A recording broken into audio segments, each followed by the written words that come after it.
Oh, hey there, folks. You're listening to part 2 of 2 on Service from Hell with comedian Erick Hellwig.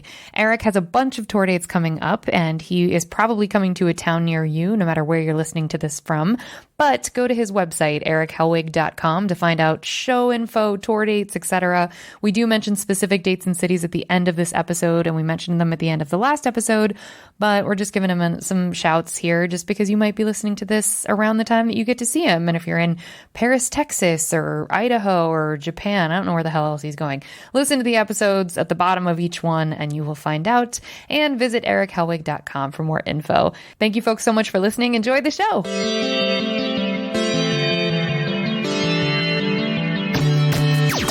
Okay. Or leave it in. Who gives a fuck? Who cares? Anyway, but it was for sure a front for drugs? Since we're not going to say the name of it, can you say where it was? Like what city? It was in Newport News where I went to college. Ooh, that's a real interesting area. I went to Christopher Newport, so it was right next to my school. And yeah, I mean, which is Virginia Beach, basically, right? It's like 30 minutes away from Virginia Beach. Okay. I'm going to let the dog out real quick. Gordon's walking around. Oh, he's got the ball. He's got the ball to play. Get out of here. Gordon, you Gordon, get out of here. Bye, buddy. I'm sorry your dad doesn't love you, and that's why you're getting kicked out. Dad doesn't love you. Put that in his head. He heard it. Okay, I will 100% bleep out the name, but so it's in Newport News, so that area it seems safe, and it is. I dated someone who was a Marine and was stationed out there, and there's a lot of military dudes out there. That's a real specific area. Yeah, I've been robbed there. That's where I was teaching. Sure. Sure. They got I think it's different now. I think it's kind of changed a little bit, but they've definitely got the whole wrong side of the tracks thing going on there. Yeah, in 2014 it wasn't all that different. That's when I was there last. No. I like the people down there, but it was the place I was working was a very sketchy job. Okay, that's the best way to say it. How'd you know that it was a front for drugs? Because every time I would go in the back, people would be doing and selling drugs. Ah, well, that'll do it. But at restaurants that happens a lot. No. But this not on a level I've been in other restaurants where people are doing coke off the expo stand or something I know what that is. This was different. This was people were coming in through the back, dealing drugs all the time. If I had to go back into dry storage, I'd be fuck. Knock, wait, come in. There's two dudes, and I'm I just need to get to-go boxes. Please don't kill me. While you're shooting up meth. Would you see people shoot up kind of drugs? I never saw anybody shoot up, but I saw baggies of stuff. I'm also not a I didn't really do a lot of drugs. Yeah, I've smoked weed, but I've never done hardcore stuff. So yeah, me neither. I wouldn't even know what a baggie is. Sure. But I know a baggie and a spoon is. You're I can figure out that if that's I see somebody has a spoon and a lighter, I'm okay, they're not taking Adderall. So I know that bad things were about to happen. Yeah. And also I had friends that purchased probably. I had a friend that got me the job. I remember I got other friends the job too, because anybody could get hired there. Because you need to be cool. But they probably, if you were vetted, if a friend recommends, it's all right, well, they're not going to call the cops. Yeah. That was the interview. It was are you a pig? Are you a pig? Are you a pig? How do you feel about ACAB? Okay, great. yeah. You have to tattoo ACAB on your forehead. Then you're fine. Then you're good. So yeah, I didn't like that job because I thought it was, I just felt really sketched out being there. Well, I would have been scared constantly because it's not the best humans in the world without although you gave 9/11 tours. So you know what? You were in good company. Okay, so that was your least favorite. That makes total sense. That was my least favorite. Okay. Yeah. What's the weirdest thing you've been asked to do whilst on the clock? Probably something at my rehearsal studio job. I can't think of anything specific right now, but the guy that ran that place also ran an improv theater, and he had opened up a bar. So he was just a crazy entrepreneur type guy. Sure. A little manic, I would say. So there would be I'd be I'm a general manager. There's 200 people in the rehearsal space, and he would just pop his head in the office and be we're going to the church down the street. I talked to the priest. He's going to give us a couple of the pews. And I'm what? And then I would just be on the back of a pickup truck with like church pews trying to make sure they didn't fall off in the middle of 128, or 28th Street and 7th Avenue. And then we like get the pews up into the rehearsal studio. I'm like, where are these going?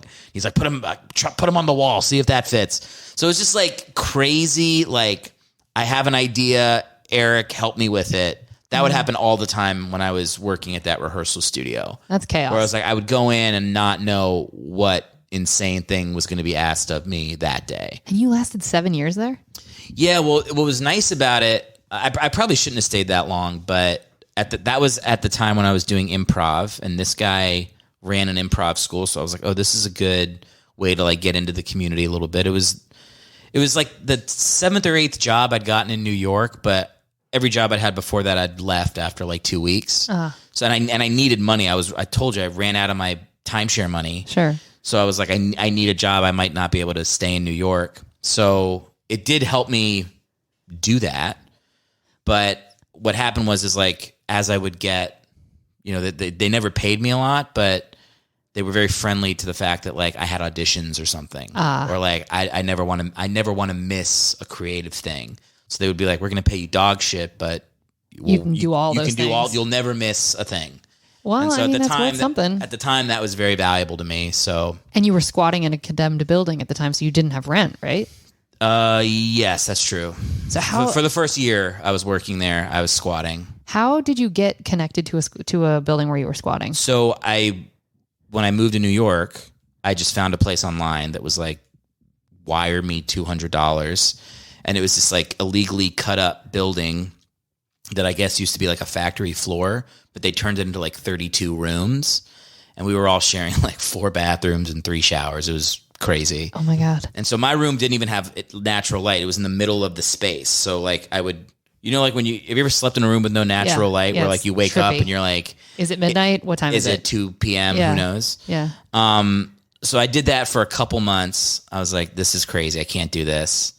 I was only paying $200. The place right across the street had a sign up for an apartment rental. It's all of New York. I could go anywhere. And I'm like, I just saw a sign and was like, there. And so I just moved across the street to like this place I could not afford that was like $2,000. I just knew I was such an idiot. I knew nothing about rent. So I rented out this super nice apartment. It was like $2,000 a month. I could not afford that. All my money like dried up a couple months in. And then one day I'm like in there in this nice, beautiful apartment that I can't afford to furnish. And I see people like throwing their bags out of the building I used to live in. And it was because it had gotten condemned. The guy who owned the space had not like paid the rent for a year or whatever. So the fire marshals came in and were like kicking people out. They have like fucking guns. Holy shit. And they're like, not like pointing at people. They have guns holstered and they're like, everybody get out. I just walked across the street and went in and people are crying. Like, where am I going to go? And then there's one guy that lived there that I was kind of buddies with, who I guess used to be a lawyer. And he was like, yo, if you just move your shit back in here, I'm going to be able to fight this in court. You can probably just crash here for free for a month or 2. And I went, perfect. And like, as people are leaving, I packed up some of my stuff and just moved back into the condemned building. How'd you get out of the lease at the nice place? I don't remember. I think I might have gotten a co-sign. I honestly don't remember. Okay. Maybe somebody else moved in. Or maybe I subletted it. I think I subletted it. Oh, okay. It was a really nice apartment. Yeah, $2,000 a month though. That's insane. As an artist, but this is in Williamsburg. So Williamsburg. By the way, the reason I lived in Williamsburg, is because I had moved from Colonial Williamsburg, and I was like, oh, it's called Williamsburg. I know that. I'm so dumb on this. Like, the logic of how I lived my life is really showing through. Yeah. You're meant to be famous because you've lived and survived a lot of situations that most people would be dead in. Anyway, so like I moved back in being like, I need to save rent for a couple months. And I think I was subletting the place. And I ended up just staying for the rest of the lease, like the 10 months. So I stayed, I squatted in a condemned building when I had a lease, right? I could look into my old place, but somebody else was staying there. And then I kept staying there. Like I stayed there for I was close to a year and a half. So someone was paying the electricity and the water and all of that. Yeah, my former lawyer friend, who had obviously hit a rough patch in his life, and that's why he was there in the first place. Seems like it. But he had like called the energy company or whatever. It was like, you can't turn the power off. Yeah, because like the squatters' rights in New York are insane because they used to just treat people so poorly. Like it goes back to like the tenement homes and people just dying in the street in New York, and like when pit bulls used to guard children. So you can fight that stuff if you know how to do it in court. You can just keep getting continuances and they can't kick you out. And you can approach the people that are keeping the heat on and everything. And be like, you have to keep it heated. So what we did is like, the compromise, I guess they struck, was the interior rooms. Sorry. Good, your phone's on. That's exactly what you want. That's a good thing for your podcast. I'm keeping that in too. The interior rooms in this space that got condemned, that's what was condemned. You can't live like that. But the spaces on the side had windows, and they were like, people can stay in the windows, in the window rooms, of which there were 12. But the interior rooms, nobody can ever go in those. Because it's a fire hazard? No one can sleep in there. Yeah, because it's a fire hazard. You would burn. Yeah.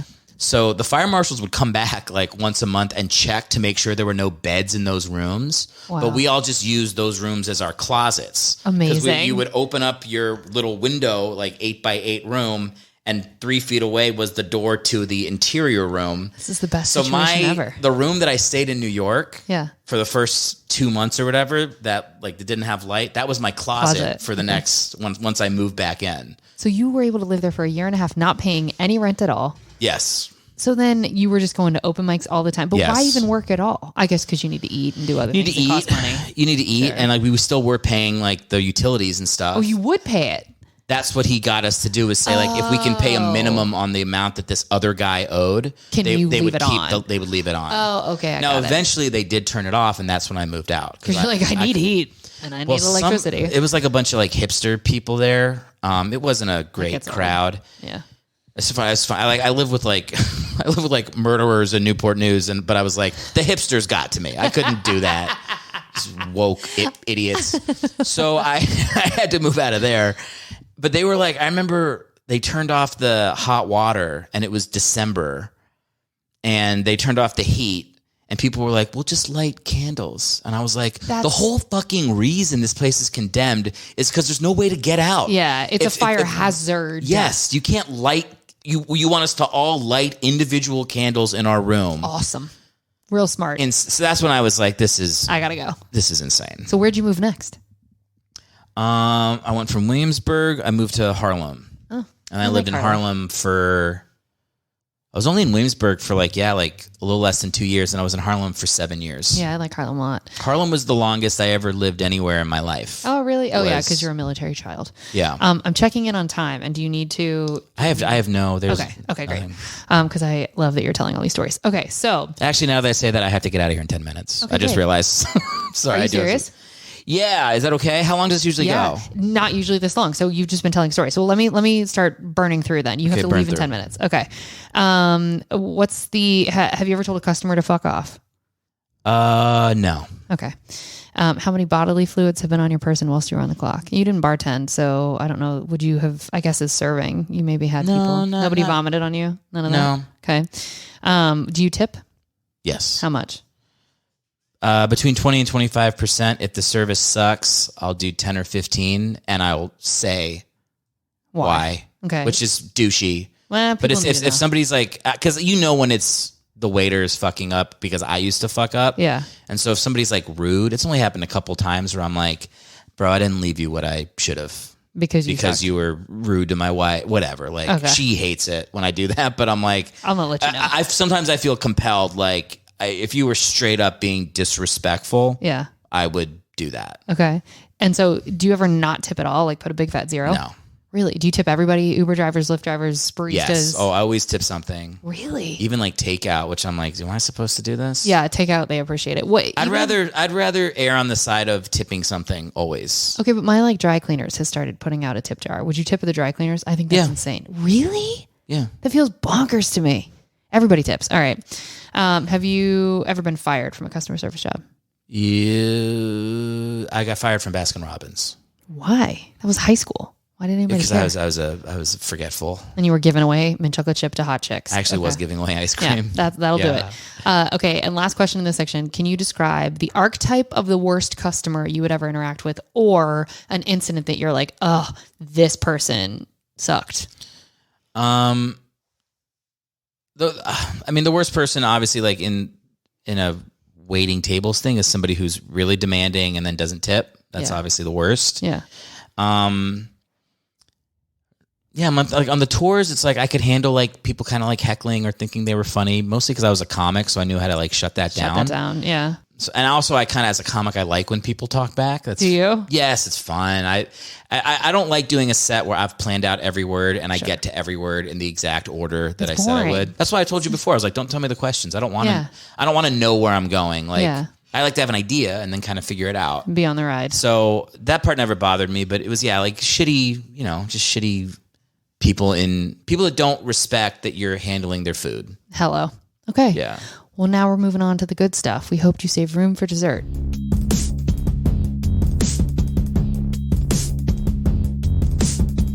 Ready to go? Do you still have... Ready to go.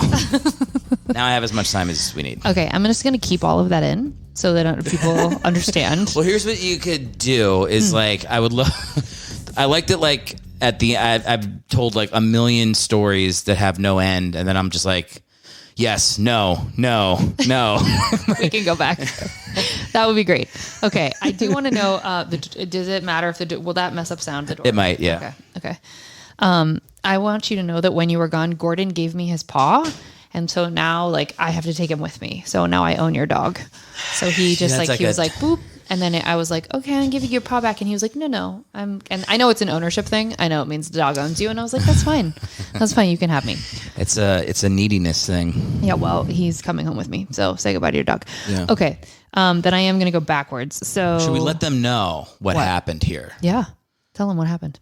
No, I needed to help with the groceries. Oh, I didn't actually know that's what it was. Oh, okay. I was like, oh no, I have to finish in the next 5 minutes so I don't get in trouble. Well, that was nice that you helped your wife with groceries. Of course. See, you just redeemed yourself.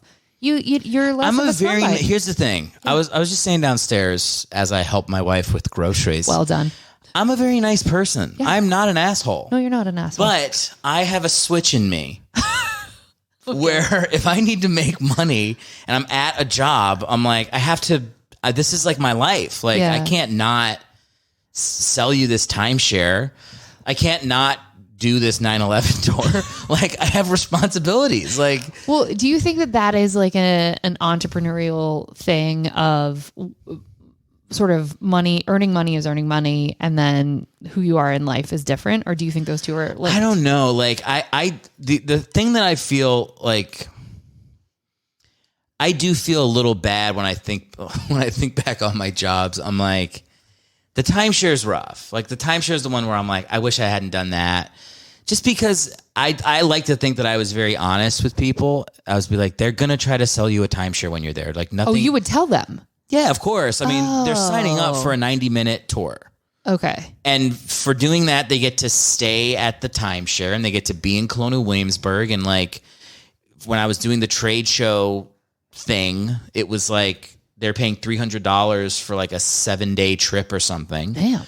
But that's because 1 in 10 people go on that 90-minute timeshare presentation and buy a timeshare. So it pays. It works. It works. Like it is an effective business model.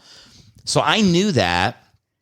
So people would be like, are they going to keep me there for like 3 hours? I'd be like, if you ask a lot of questions, if you just shut up and set a 90-minute timer on your phone. And then you're like, I got to go. Yeah. And they would let people just leave after. But here's the other thing is like, I would shoot people straight. I'd be like, go in there with an open mind, but like, don't buy anything you don't want to.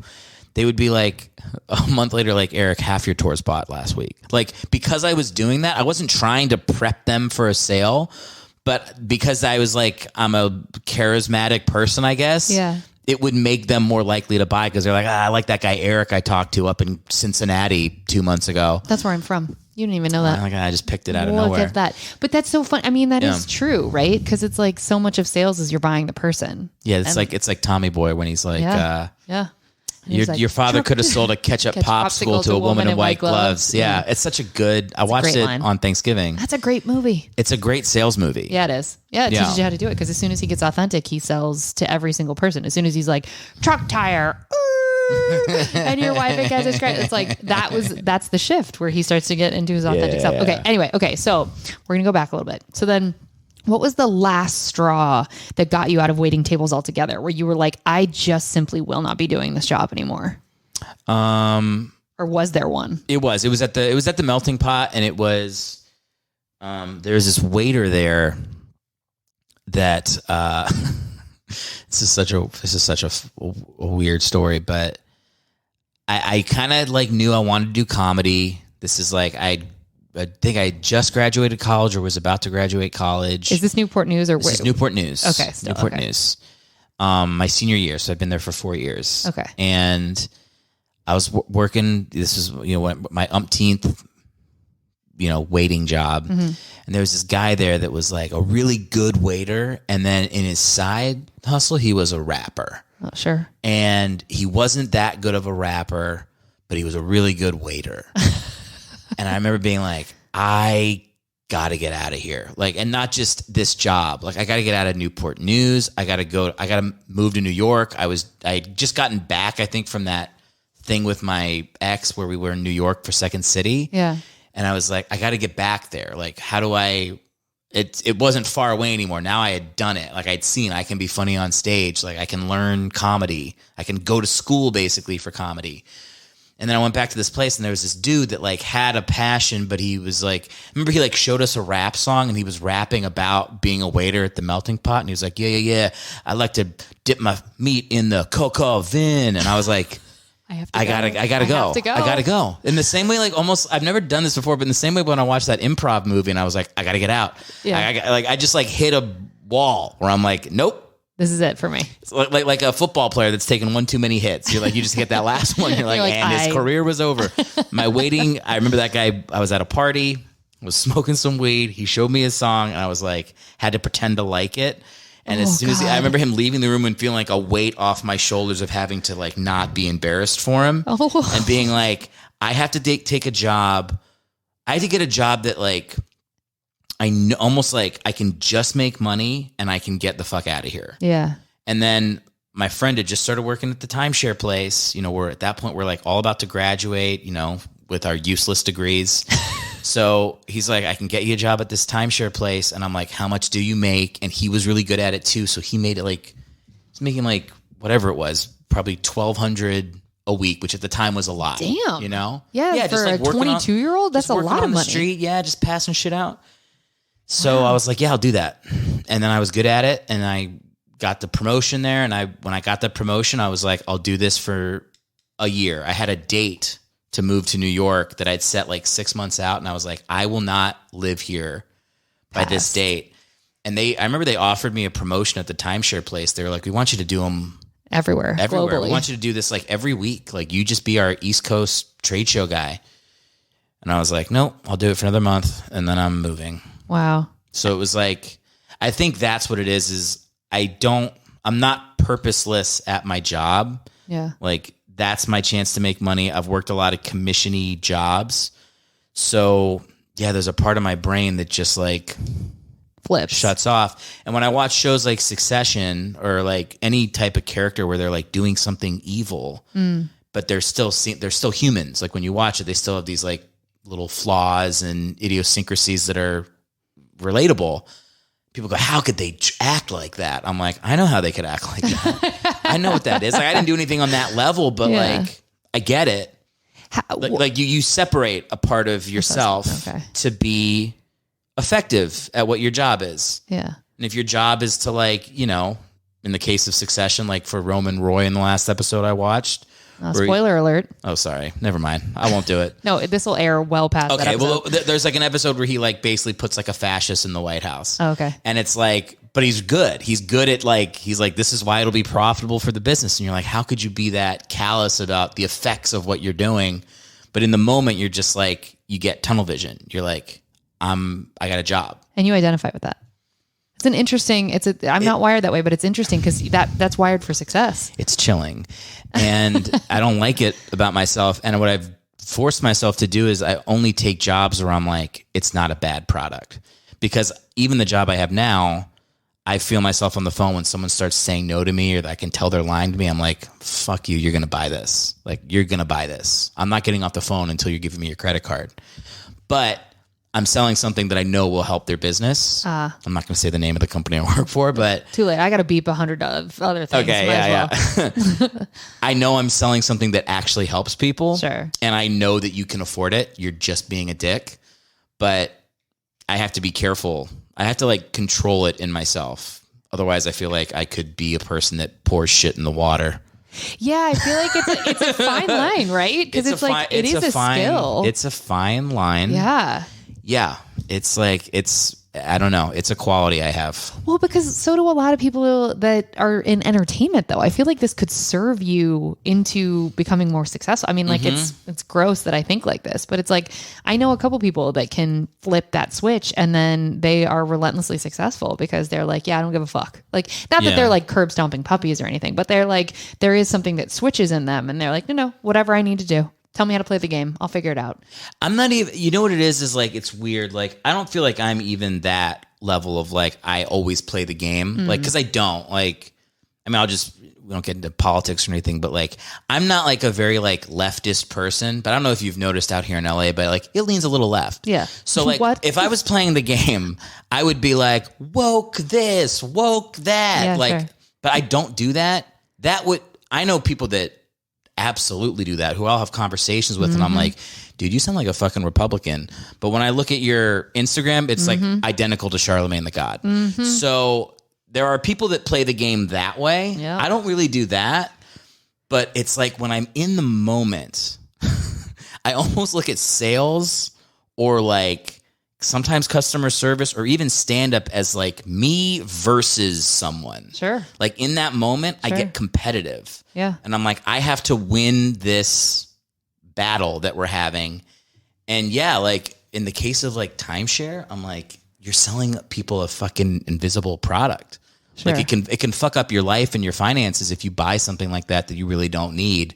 And most people don't need it. It's not a smart way to vacation, I think. I agree. So that's the thing where I look back and I'm like, okay, yes, I used to, you know, my buddy Rob Stern, who's a comic, has a funny way of saying when we worked at the Pantages, he was like, yeah, we boiler room sales old ladies into coming to see Cats.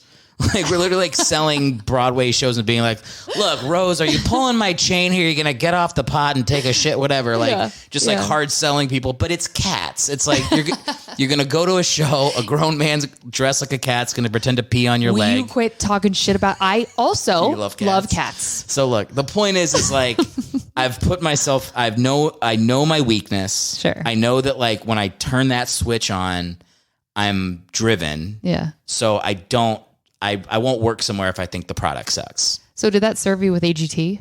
America's Got Talent, y'all. How so? In the way that you were like, this is a competition. I can be singularly focused. Whatever these judges need to hear from me, I will give them so I win. No.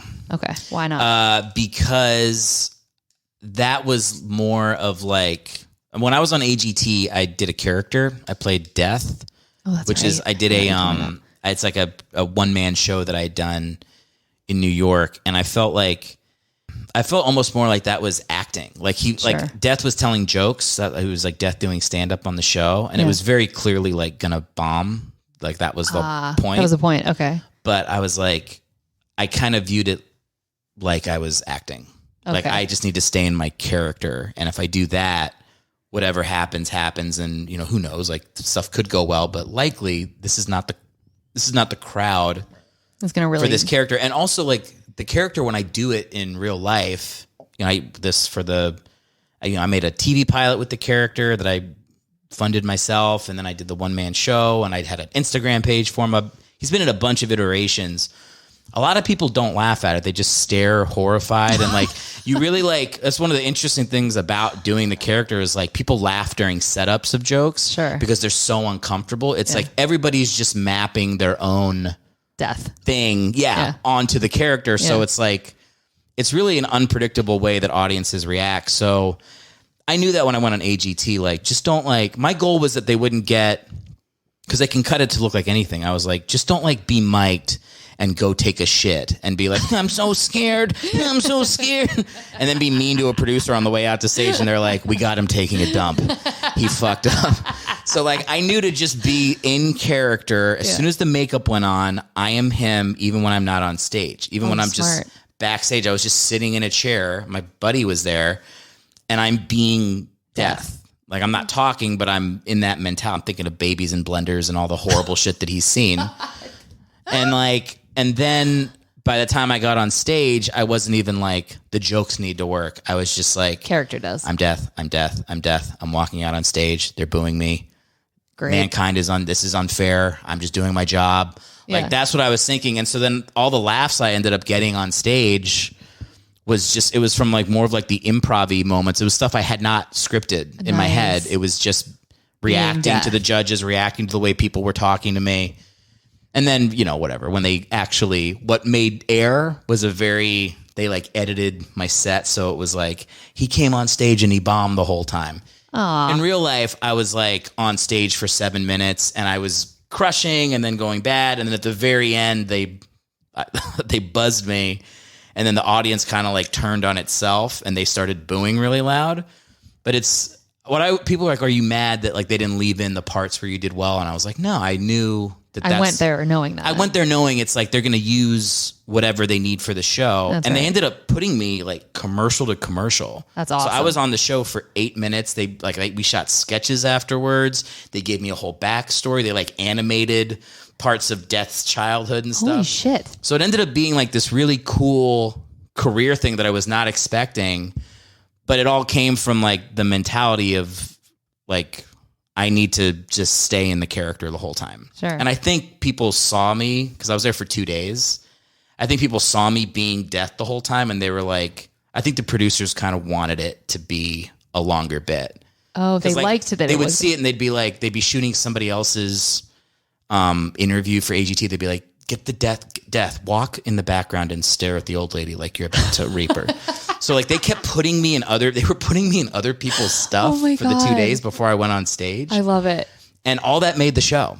It did. They used like everything we shot. It all made it in. So did that open doors for you? Yeah, a little bit. Like there was like a month where if I said, book me on your show, I'm Erick Hellwig, I was Death on AGT, people were like, yeah, come do the show. And like people would show up just from saying Death on AGT. Holy shit. Because it had like a moment of being virally-ish. Yeah. But then that went away. Yeah. But it was like, I mean, even now when I tell the story, people are like, you fucking went on AGT and got booed off. And that was your goal? And like that was successful? And I'm like, yeah. And it's like a whole, I had, the night it aired, I had like probably like 80 people text me like, is that like friends from college being like, is that you? Is that fucking you, dude? That looks like you. There's no way that's you. I think it's 100% like, me. People watching with their kids, like that part of it was really neat. Like that's artistically, neat. It felt validating, Yeah. So would have been cool to win, but I wasn't expecting to win. And I feel like I accomplished my goals. This wasn't the question. The question was, okay. Why aren't you a psycho when you were on AGT and do whatever it takes to win? Because you knew you weren't going to win. I feel like creatively, I'm very earnest and I'm a good person. See, like, I feel like you need to switch into some of that like sociopathy for career wise because I think that'll get you ahead. I have thought that many times. Yeah, I mean, if I know people who do that, I do too. I know some of them are very successful people. Same with some of my friends. Some names you'd have to bleep. 100%. Some people who say the thing that you say to get the job. To get the job And you just put the words in the mouth of a person that doesn't say what you believe. God, I wish there was a piece of me that could tap into some of that. I couldn't because I wouldn't enjoy myself, but the people that are doing it are that's not the only way to get ahead. No, the best part about this is pretending like that's the reason why I haven't been successful. It's not that I was squatting in condemned buildings. Nope. It's not my own tap into sociopathy. Not going to therapy until I was 30 or thinking that you're gay because you drink water. Like just all this stupid shit that's run through my brain and how immature I was. I just have too much character. Yeah, that's what it is. 9/11 tour guys got too much character. Yeah, exactly. All right. Exactly. Well, okay. So then I didn't ask this before, but have you ever been stiffed? Like not someone walk out on the bill, but like a big fat zero on the tip line for you? All the time. Really? All this? Oh, at Rainforest. Foreigner people would come in and be like, they earn great service. Yeah. Thank you so much. Our trip was amazing because of you. We'll remember you because of you. Yeah. $0. 15 cents. Yeah. Oh. Yeah. Well, I think Virginia is a $2.13 an hour state, right? And I think so is I think DC is it's a Commonwealth, but I think, or whatever the hell they call it. What is DC? I don't know. It's not a state. Commonwealth. But I think that's also $2.13. I think on the East Coast, it's very common for $2.13 an hour for servers. And I think out here, when I was making minimum wage and getting tips, I was like, what the fuck is this? We actually get checks. It's not just tips. And they were like, yeah, you have to live. And I was like, oh, so it's nice. Yeah, it is nice. It's livable. Okay. Well, now we're going to move on to the good stuff. Do you need to go do more groceries? Or okay, we're going to move on. Okay. Just give me the questions. Okay. Hope you save room for dessert.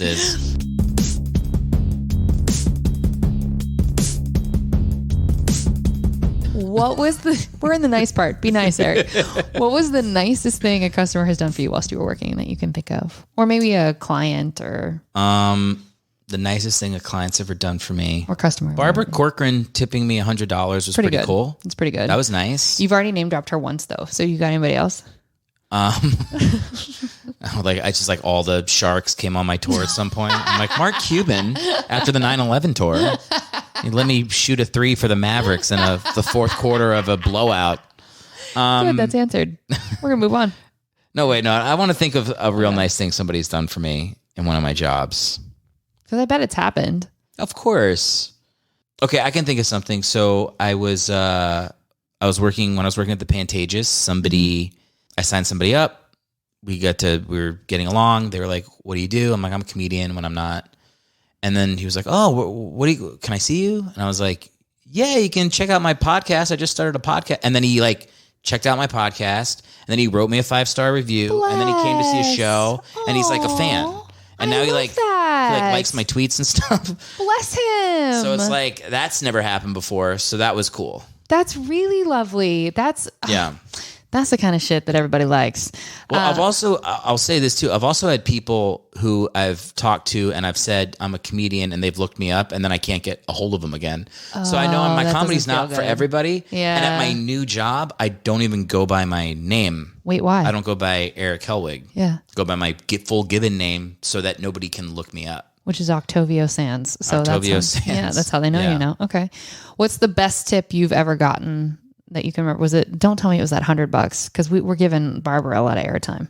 That is the best tip I ever got. Is that really? $100. Yeah, that's it. No, I probably got a bigger one. I probably got bigger ones on the 9/11 tour. Oh yeah, and also at the drug den that you worked at in Newport News, weren't people just slipping you money all the time? No, they were paying for like a $3 pulled pork sandwich, so they could buy meth in the back. Okay, that makes sense. But yeah, probably the 9/11 tour. Okay, fine. Best time you've ever had at work? You're like, how quickly can we move off? Yeah, I'm going so hard away from it. Get away from this is the positive section. Sorry, my bad. I want to talk about people jumping out of windows. The best time you've ever had at work, and it can't be on stage or anything like that, but a time that you look back and you're like, customer service isn't the worst. I had a great time in this job I'm working at right now. We had this training. Are you doing this because you have to? Are you saying this? No. This is true. Okay. This is true. So I work at this job right now where it's really hard and we have to learn a lot of stuff and there's a chance to make money. And I did really well in the training, but everybody was very supportive and I felt like everybody was trying to help each other in a nice way. And that part just ended. And now I'm past training and I just feel like now they're like, just make money. And I'm like, where are all my friends from training? But I think about, and it was all remote. So this just started 2 months ago. Yeah. So, but yeah, I'd say hanging out in the Zooms with the training class I had was probably the most fun I've had at work because there was so much stress in the job that by the time we could put it away for 15 minutes and just joke around, we had some of the biggest laughs I remember having at a job. It's relief. It's like the room was relieved. And everybody was cool. So I'd say that was it's very recent, but I've had a really good time at this job. That's great. Yeah. And what's the best lesson that you have personally learned from working in customer service? We talked about it, but I've learned a lot about myself and my positive traits and my negative traits. And I think that that's important to know if you want to have a successful relationship is to be I am fiercely competitive. And if I don't keep that under control or channel it into the right places, like it can be corrosive to relationships, and it has been when I was younger. Yeah, sure. So I'd say that's the most important thing, is like you learn about yourself if you're paying attention. So have you learned anything about the world through customer service? I mean, you know, like if you get me on like a good day, I'm like, we're all one in the universe. We are the world. I don't have the rights. And then if I stub my toe, I'm like, we're just meat with holes, just sheep. These fucking sheep. Like, I hate people. I get it. You got me in a moment now where I'm like, the podcast is coming to an end. People are generally good people. Right. Everybody's having a good time. Everyone's having a good time. We're all just on our own journey. You know, I think a ghost could be real. And that could be very different in 5 minutes. Okay, good. So we're going to wrap up quickly. Well, last question. What's one piece of advice you would give to customers who interact with customer service workers? Just, you know. I don't know. I did not come into existence the second you picked up your phone. I'm not like a putty from the Power Rangers that like Lord Rita made that just goes, buy this thing. Like, I have a family. I've got a dog. I've got dreams. Yeah. Like, so if you tell me to fuck off, well, I'm kind of used to people telling me to fuck off. Yeah. It's like, it's still, I feel something. Sure. So, like, do you ever watch The 40-Year-Old Virgin? I have seen it. You remember there's a scene where Catherine Keener gets a call from a telemarketer, and she's like, "Are you a telemarketer, James? Fuck off! Jump off a bridge, why don't you?" And it's like this whole thing that like making she's terrible to this guy on the phone. That bothers me. Yeah. I'm like, I think Judd Apatow deserves to be canceled for that. How dare he? How dare he? Because it's like, this is where I burn bridges. But no, it's, I don't really care. But I do think there's like a level to that's annoying. So it's like, just, you can say no. Yeah. It's okay to say no. Yeah. But like, let's just speak honestly. Yeah. You know, like if you're not interested, just say that. Don't tell me maybe. Yeah. Oh, do you hate that? Is that the worst? That's the whole, for sales? Yeah. It's that's the whole thing is like, just say no. Fucking tell me no. Really? But you won't double down if I tell you no? Because that's why we don't say no, because we're scared. What I'll say is if somebody tells me no, I'll be like, my line now is I'll go, perfect. And just to make sure that somebody else from my company doesn't call you back in 6 months asking the same questions, can you let me know why the answer is no so I can make sure I mark this down for you? Wow. And then they tell me, and then I'm like, object response, baby. Give me that credit card. Have you ever made a sale after they've said no because they gave you the reasons why? I only make sales after they say no. Are you serious? You have to like, I want to say this too. If you're a good salesman, you have to really make sure you don't use those sales while you're dating, because no means no outside of sales. I want to say that. Okay, is everybody listening? No means no outside of sales. Got it. In sales, no means go fuck yourself. You have to say no at least 4 more times. Really? Yes. This is why people say maybe, so you leave us alone. But go ahead. But here's the thing. What is true is that I do keep the notes. Why am I lying? This isn't true. If somebody says no 5 times, I just go, okay, fine. I close it, and somebody could call them back a week later. I don't give a shit. Yeah. So the truth is like, are you actually? Why am I doing this on this podcast? The truth is like, does this actually make sense for what your business is? Like, tell me the real objections, because sometimes it really doesn't make sense for someone to buy something. Okay. And other times it really does. Like, there's sometimes I'm like, my company makes websites for, let's say, a general contractor in Omaha. Sure. And I talk to these guys and they're like, yeah, man, I haven't had a website for 12 years. I'm doing good, man. I got my pipelines built up. 8 months. Can't even take work on right now. Turning people away. I'm like, okay. And then the next breath they go, $200. I can't afford that. I'm like, well, which one of these things is true? Yeah. You're clearly full of shit. Yeah. And the fact that you don't have a website and it's 2021 and I'm literally looking at the general contractors in Omaha right now, I can see your competition. And I can even go into their little profile. I can see how many leads they've gotten in the last couple months. So I fucking know you're getting your ass kicked. I'm looking at the numbers. It's not even hypothetical. Wow. So that's like the point where I'm like, when someone tells me no, I'm like, you're lying. They're not lying. They're just being stubborn dickheads. And they're a lot of these guys are like very set in their ways. Sure. And they're like, I don't need a website. I do everything pen and paper. And I'm like, bro, it's 2021. We'll build you a website. It's like $40. Like, what are you talking about? Yeah. I could pay someone to do my own website. I used to, but until I learned how to do it myself, I was paying someone to fucking host a website for me. Sure. So like, that's the part where I'm like, it's good to be selling a product that's actually good, because when you, in timeshare, when someone says no, and I would press through that, they would buy it and I'd be like, or they'd go on the tour, I'd be like, ick. Yeah. Maybe they shouldn't have done that. Yeah. But with this, I've never sold it to someone and been like, got them. I go like, good.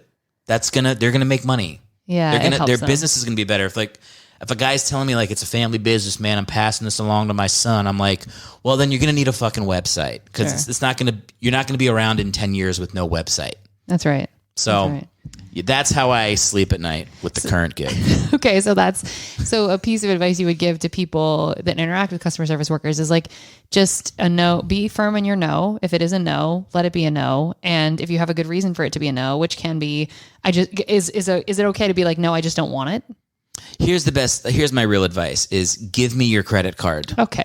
How can people get in touch with you, Eric? Give me your credit card. Yeah, we're wrapping up. Okay. So how can people get in touch with you? Good old, the socials, your website, like what? I can't believe you got the URL with your actual name. I'm so jealous. Oh, erichellwig.com. It's because it's spelled weird. I guess so. You go to erichellwig.com. My podcast is there. All my socials is the same. Say the name of the podcast again. So the podcast is called Bring in the Backups. Did you say what it was? Yeah, I did up top, but I wanted you to say it again. Okay. And do you have like sports fans that listen to this, you think? Yeah. I mean, your last guy was a football player. Yeah, that's right. Yeah, we have sports fans. I like you were like, he's world famous from playing tight end for the Long Island Horned Sharks. I'm like, what the fuck is that? Such an You made asshole. it sound like he was in the NFL. He clearly never played it down. Juco. Yeah, just terrible. Anyway, good for him. I'll make sure to have him on my podcast at some point. So my podcast is about every episode I focus on a backup quarterback from the mid 90s, and it's really more of like a comedy show, but there's a lot of like nostalgia. We bring on comics to talk, so it's like I've gotten a couple backup quarterbacks to actually come on the show. That's awesome. Yeah, it's really fun. That's like doesn't happen a lot. They don't respect what I'm doing. And also it's like athletes are very type A people, so they don't have a sense of humor. Accurate about what they do. Specifically about a podcast about how much they sucked at what they tried to do. A podcast that's like playing with the fact that they threw 3 passes in the NFL and didn't complete any of them. So when I write these guys on Twitter, I'm like, hey man, you want to come on my show? It's about quarterbacks. And they're like, yeah. And I'm like, here's an episode. And then I hear nothing. Crickets. Yeah. And it's funny. One of the guys I interviewed is his name's Jabron Hamden. He threw 2 passes in the NFL and completed one of them for 8 yards. You know what? So that's awesome. 1 for 2 for 8 yards are his career stats. And he's like a very artistic dude. And I had him on the show, and he's like, look, man, I'm on this show because I don't give a fuck. And because I make art now. And I love that so much. But the reason none of these quarterbacks are really coming on your show is because these guys like don't think it's funny. They don't think of themselves as backup quarterbacks. If your show was called Bring in the Starting Quarterbacks who were unfairly made to be backups by circumstances outside of their control, every one of these motherfuckers would be on your show the next week. I love it. So because I've literally anybody that I've talked about on my show, I've reached out to do the show, and it's a no. 2 guys have said yes. Yeah, sure. So yeah, with that said, it's a really fun show. erichellwig.com if you want to support it or bring in the backups on any type of Facebook, Instagram, social media. And for our regional listeners, where can they? Are you doing stand up around LA, or are you touring? I mean, I guess with your job. I do have some tour dates actually. You do? Yeah. Where are you going to be? So this will air in 2022. So do you know when?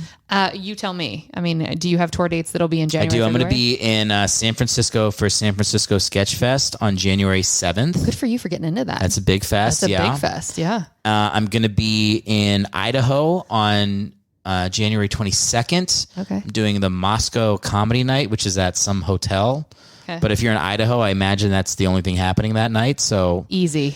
Don't talk shit about the place you're about to go. Hear that, Idaho? Just the only thing happening within a 200-mile radius. Rude. I'll be there. So rude. On January 22nd, 6 o'clock and an 8 o'clock show. Okay. Then I'm going to be in Paris, Texas for the Tower City Comedy Festival. That's January 27th through the 29th. Okay. And then I'll be in Hawaii in February for the Aloha Comedy Festival. Ooh. That's February 24th through the 27th. Okay. So San Fran, okay. Idaho, okay. Texas, and Hawaii all coming up at the beginning of 2022. Okay, well then this will just be the first episode back from holiday break. We'll just make you up top in January. So you can get some promo. Yeah. Because we do have listeners in Hawaii, oddly. Not oddly. Nope. Don't say that, Kate. Edit that out. We have listeners in Hawaii. Leave it in. Yay. No. Okay, let's have an intervention for you. No more editing out the mistakes. People like the mistakes. I know. I keep getting told this. I keep getting told this. It's gritty. Yeah. But what about this thing that people do? Leave it in. It's so irritating, though. Look, I told you. I'm going to give you the advice I gave you before we started. If you leave it in, when you're listening back to it, you'll go, I smack my lips 4 times. The next podcast, you'll do it 3 times. But what about the guests, though? I'm doing it more for the guests because I'm perfect. I don't Fuck the guests. Okay. You think of all the work that you're doing. So much work. To give me. Right now, I get to be in front of your audience. That's right. Like, you're doing so much for me already. If I can't stop myself from smacking my fucking lips, that's on me. That shouldn't be extra work for you when you've already given me a platform and you've shared your hard work, and now I get to enjoy the spoils of that. You're giving them too much by giving them your time. Okay. So don't just fucking air it. I mean, obviously cut the part out where I put the groceries away. Oh no, that's staying in. That's horrifyingly 100% bad. Staying in. No, I appreciate that. That's a good reminder. But you have to your time is valuable. That's right. And if they suck on Mike, they suck on Mike. Yeah, that's true. That's true. Fuck them. Fuck you. That's right. Who cares about my guests? Look at that. Perfect. Well, folks, we're going to drop your checks now. Thank you so much for listening. If you want to help us out here at Service from Hell, we'd love to have you subscribe, rate, and or review the show wherever you listen. It will help us reach more people that need to be schooled on the art of being kind and will be catharsis for those of us still working in the industry. If you want to get in touch with us here directly at Service from Hell, send us your receipts to servicefromhellpodcast@gmail.com. We'd love to hear from you. Remember, if you can't afford to tip, you can't afford to go out. So don't be garbage and be good to people. It's easier that way. Thanks for being on, Eric. Appreciate you so much. This was really fun. Yeah. Thanks for having me. Yeah, this was great. Well, folks, find Erick Hellwig. All the stuff's going to be in the show notes. You folks are used to doing this, and thank you all so much for listening. Good night.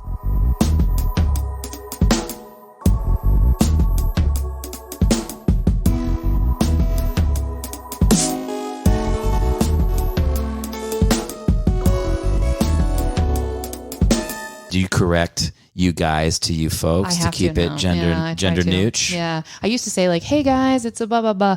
And now I'm doing the folks thing but I will say, listen, I totally honor that the people that identify truly as non-binary, but I can tell you this much. When Acting Work started having a whole lot more postings for non-binary, all of a sudden, so many people in the acting world had they, them, and their pronouns for all the socials. And I was like, I believe probably 50% of you. A horrifying development in my life has been becoming slowly more conservative as I get older. Oh no. And I'm like, please, I feel like I'm getting pushed towards the edge of the cliff, and I'm like, please stop.